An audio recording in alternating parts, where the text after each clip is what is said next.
नमस्कार, मैं हूं युगल किशोर और आप देख रहे हैं HP24/7।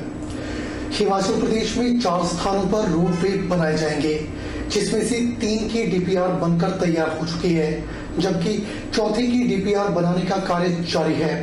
यह जानकारी सीएम जयराम ठाकुर ने आज सराज विधानसभा क्षेत्र के तहत आने वाले माता बगलामुखी मंदिर तक बनने वाले रोपवे की आधारशिला रखने के बाद पत्रकारों से अनौपचारिक बातचीत में दी। मुख्यमंत्री जयराम ठाकुर ने कहा कि माता बगलामुखी मंदिर तक 50 करोड़ रुपए की लागत से 800 मीटर लंबे रोपवे का निर्माण किया जाएगा और इसे 1 वर्ष के भीतर बनाकर तैयार कर दिया जाएगा। यह प्रदेश का पहला रोपवे होगा जिसे नाबार्ड की सहभागिता से बनाया जाएगा। उन्होंने बताया कि हाल ही में धर्मशाला में बना रोपवे लोगों के लिए सुविधा के साथ साथ आकर्षण का केंद्र बना हुआ है। इसी तर्ज पर अब कुल्लू जिला में बिजली महादेव, चंबा जिला में भरमानी माता मंदिर, पालमपुर में छुंजा ग्लेशियर और सिरमौर जिला में शिरगुल महादेव तक रोपवे का निर्माण किया जाएगा। इसमें से 3 की डीपीआर बनकर तैयार हो चुकी है, जबकि चौथे की डीपीआर बनाने का कार्य जारी है।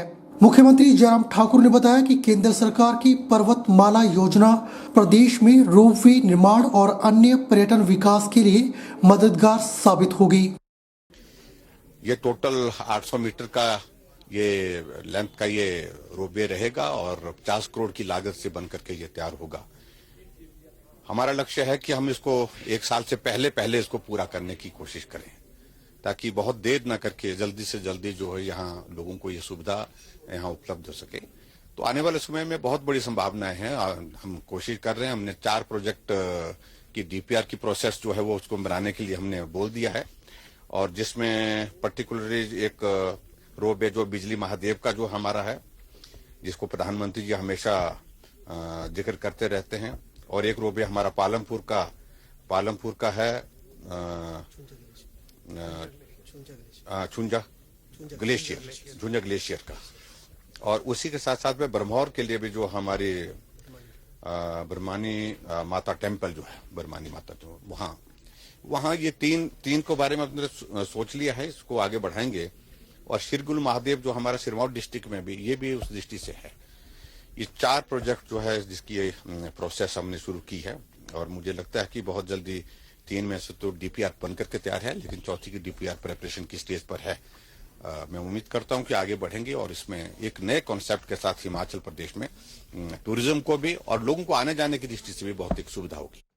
इससे पहले मुख्यमंत्री जयराम ठाकुर ने पंडोह के साथ लगते तवाराफी के पास 50 करोड़ रुपए की लागत से बनने वाले जिले के तीसरे इंडस्ट्रियल एस्टेट की आधारशिला रखी। इसके लिए पहले चरण में 12 बीघा जमीन का चयन किया गया है, जहां पर उद्योग विभाग शेड बनाने का कार्य करेगा। दूसरे चरण में 12 बीघा अन्य भूमि का चयन किया जाएगा। यहां पर फैशन डिजाइनिंग और हैंडलूम से जुड़े लघु उद्योगों को स्थापित किया जाएगा और उसके बाद अन्य उद्योगों के लिए शेड आवंटित किए जाएंगे। देखिए, ये हमने मंडी में शुरुआत की। मंडी में खास तौर से हमको जमीन की बहुत बड़ी मुश्किल आ रही थी।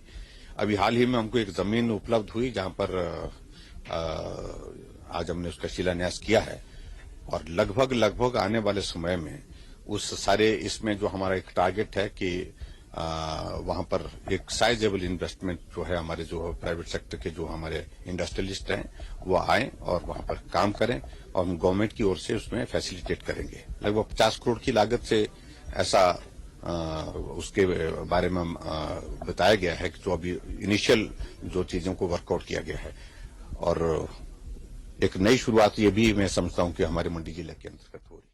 इस मौके पर मुख्यमंत्री जयराम ठाकुर ने स्वर कोकिला के नाम से विख्यात पार्श्व गायिका लता मंगेशकर के निधन पर भी दुख जताया। उन्होंने कहा कि लता मंगेशकर ने कला के क्षेत्र में जो योगदान दिया है उसे देश कभी भी नहीं भुला सकता। लता मंगेशकर का निधन देश के लिए एक अपूरणीय क्षति है। स्वाभाविक रूप से पूरा देश आज लता जी की दुखद मृत्यु के कारण शोक में है। एक बहुत बड़ा योगदान फिल्म इंडस्ट्री के साथ साथ में कला के क्षेत्र को उनका रहा है, और इसलिए भारत रत्न के साथ उनको नवाजा गया, और स्वर कोकिला के नाम से उनको पूरा देश दुनिया जानती है। और सबसे बड़ी बात तो है कि जब फिल्म इंडस्ट्री में हम बहुत पीछे थे और फिल्म इंडस्ट्री को प्रमोट करने के लिए उनके गीतों का एक बहुत बड़ा सहारा रहा है, बहुत बड़ा मदद। आज हम जहां भी देखते हैं, चाहे हम धार्मिक स्थानों पर जाते हैं, लता जी के भजन वहां पर सुनने को मिलते हैं, लोग वहां बहुत श्रद्धा के साथ सुनते हैं।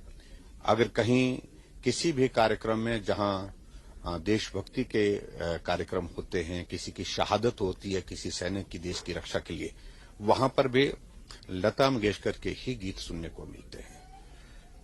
बहुत इतना लंबा 80 वर्षों का उनका ये पूरा स्वर्णिम दौर जो रहा उनके इस कला के क्षेत्र में, आज भी चाहे नई पीढ़ी है, चाहे पुराने हमारे बहुत पुराने लोग जो हैं, जो बुजुर्ग लोग हैं, लता के गीत को उसी आनंद के साथ सुनते हैं और इनका कोई मुकाबला आज तक नहीं कर पाया।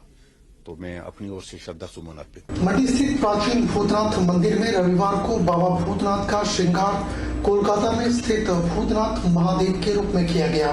वहीं श्रद्धालुओं ने भी आस्था पूर्वक भूतनाथ महादेव के दर्शन कर उनका आशीर्वाद ग्रहण किया और परिवार की सुख समृद्धि की कामना की। मंडी स्थित प्राचीन भूतनाथ मंदिर में तारारात्रि से शिव और देवी देवताओं के विभिन्न स्वरूपों के दर्शनों का दौर जारी है। वहीं रविवार को मंदिर में बाबा भूतनाथ का श्रृंगार पश्चिम बंगाल के कोलकाता में स्थित भूतनाथ महादेव के रूप में किया गया। मान्यता है कि यहाँ पर सच्चे मन से मांगी गई हर मुराद जरूर पूरी होती है। वहीं श्रद्धालुओं ने भी भूतनाथ महादेव के दर्शन कर श्रद्धा सुमन अर्पित कर उनका आशीर्वाद ग्रहण किया। हर वर्ष शिवरात्रि के मौके पर प्राचीन भूतनाथ मंदिर में देश भर के विभिन्न शिव स्वरूपों और देवी देवताओं के स्वरूपों के दर्शन करवाए जाते हैं। जय शंकर। आज बाबा भूतनाथ महादेव जी का जो श्रृंगार है वो कलकत्ता भूतनाथ बाबा जी का श्रृंगार है, जो कि बंगाल में बहुत बड़ा आस्था का केंद्र है और बहुत प्रसिद्ध, बहुत दिव्य, बहुत कई प्रकार से मतलब वर्णन करना मुमकिन है। बाबा जी कलकत्ता भूतनाथ जी का श्रृंगार और बाबा भूतनाथ जी का श्रृंगार, आज दो भूतनाथ बाबा सभी समस्त सनातन प्रेमियों को, सनातन धर्म की व्यवस्था को मानने वालों को सबको पूर्ण आशीर्वाद देंगे, जिससे सभी की मनोवांछित फलों की प्राप्ति हो। जय शंकर। प्रदेश के खाद्य आपूर्ति मंत्री राजेंद्र गर्ग ने बिलासपुर में आयोजित पत्रकार वार्ता के दौरान कांग्रेस पर निशाना साधते हुए कहा कि देश और प्रदेश में कांग्रेस का सुपड़ा साफ हो जाएगा, क्योंकि कांग्रेस ने हमेशा नशा माफिया को संरक्षण दिया है और प्रदेश की भाजपा सरकार ने नशा माफिया पर नकेल कसी है। खाद्य आपूर्ति मंत्री राजेंद्र गर्ग ने बिलासपुर में पत्रकारों को संबोधित करते हुए कांग्रेस पार्टी पर जमकर निशाना साधा। उन्होंने कहा कि आने वाले समय में कांग्रेस पार्टी का वजूद प्रदेश और देश से मिटने की कगार पर है। कांग्रेस ने हमेशा नशा माफिया को संरक्षण दिया है और प्रदेश की भाजपा सरकार ने नशा माफिया पर नकेल कसी है। राजेंद्र गर्ग ने कहा कि जल्द ही डिपुओं में मिलने वाला सस्ता राशन अब आई स्कैनिंग के द्वारा उपलब्ध करवाया जाएगा। अब अंगूठा लगाने की जरूरत नहीं पड़ेगी और जो बायोमेट्रिक मशीन है उसे आधार OTP के साथ जोड़ा जा रहा है। उन्होंने कहा कि प्रदेश सरकार जयराम ठाकुर के नेतृत्व में लगातार उन्नति के पथ पर अग्रसर है और उनके नेतृत्व में विकास की गति तेज हुई है। आज सामाजिक कार्यक्रमों में और तेजी आई है, गरीबों को मकान बनाकर दिए जा रहे हैं। उन्होंने कहा कि प्रदेश सरकार लगातार गरीबों के उत्थान के लिए प्रयासरत है और आने वाले समय में भाजपा फिर से प्रदेश में सत्तारूढ़ होगी। के जो डिपो है उनमें जो बायोमेट्रिक की जो मशीन के ऊपर अंगूठा लगाने के बाद राशन मिलता है, उसको हमने आधार OTP के साथ जोड़ दिया, जिसमें 80% काम पूरा हो गया है।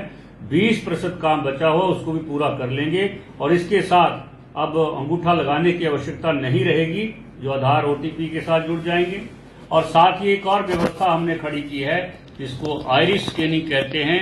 आइरिस के माध्यम से आंखों की स्कैनिंग, यानी उसके माध्यम से ही हम अपने राशन कार्ड धारकों को जो है वो राशन उपलब्ध कराएंगे, ताकि किसी प्रकार की कोई शंका उन लोगों में ना हो। बुलेटिन में फिलहाल वक्त हो चला है एक छोटे से ब्रेक का। ब्रेक के बाद तुरंत हाजिर होते हैं।